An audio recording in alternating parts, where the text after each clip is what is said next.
തെരഞ്ഞെടുപ്പിലൂടെ ജനവിഭാഗത്തെ ഒഴിവാക്കുന്ന പ്രക്രിയയാണ് രാജ്യത്ത് നടക്കുന്നതെന്ന് പ്രൊഫസർ സുനിൽ പി ഇളയിടം. വ്യത്യസ്തതകളെ സംരക്ഷിക്കുവാൻ കഴിയുന്നതാവണം ജനാധിപത്യം. ഡിവൈഎഫ്ഐ കോഴിക്കോട് ജില്ലാ കമ്മിറ്റി സംഘടിപ്പിച്ച ഗാന്ധി ഗുരു കൂടിക്കാഴ്ച യുഗസംവാദത്തിൽ സംസാരിക്കുകയായിരുന്നു സുനിൽ പി ഇളയിടം. മഹാത്മാഗാന്ധി ശ്രീനാരായണ ഗുരു കൂടിക്കാഴ്ചയുടെ 100ാം വാർഷികാഘോഷത്തിന്റെ ഭാഗമായുള്ള ഡിവൈഎഫ്ഐ കോഴിക്കോട് സംഘടിപ്പിച്ച സെമിനാറിൽ സംസാരിക്കുകയായിരുന്നു പ്രൊഫസർ സുനിൽ പി ഇളയിടം. രാഷ്ട്രീയ ജനാധിപത്യം പ്രാതിനിധ്യത്തിന്റെയും ഉൾക്കൊള്ളലിന്റെയും ഉപാധിയായിട്ടല്ല, മറിച്ച് പുറന്തള്ളലിന്റെയും വിഭജനത്തിന്റെയും മാർഗമായി മാറിയെന്ന് സുനിൽ പി ഇളയിടം പറഞ്ഞു.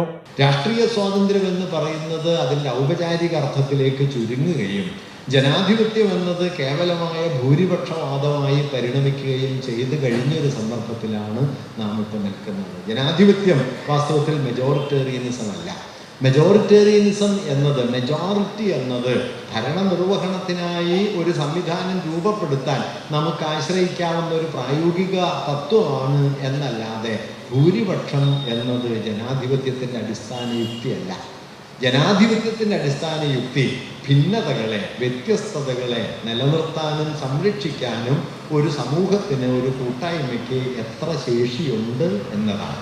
ഇന്ത്യൻ ജനസംഖ്യയുടെ 15% വരുന്ന മുസ്ലിമുകളിൽ നിന്ന് ഒരൊറ്റ എംപിയോ മന്ത്രിയോ ഇല്ലാതെയാണ് രാജ്യത്തെ ഭരണകക്ഷിയിലെ എല്ലാ സംവിധാനങ്ങളും പ്രവർത്തിക്കുന്നതെന്നും സുനിൽ പി ഇളയിടം കുറ്റപ്പെടുത്തി. മതപരമായി ഒഴിച്ചുനിർത്തലിന്റെ ഉപാധിയായി രാജ്യത്തെ തെരഞ്ഞെടുപ്പുകൾ മാറി.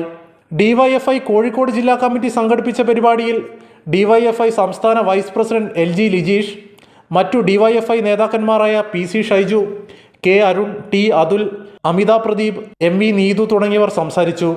കൈരളി ന്യൂസ്, കോഴിക്കോട്.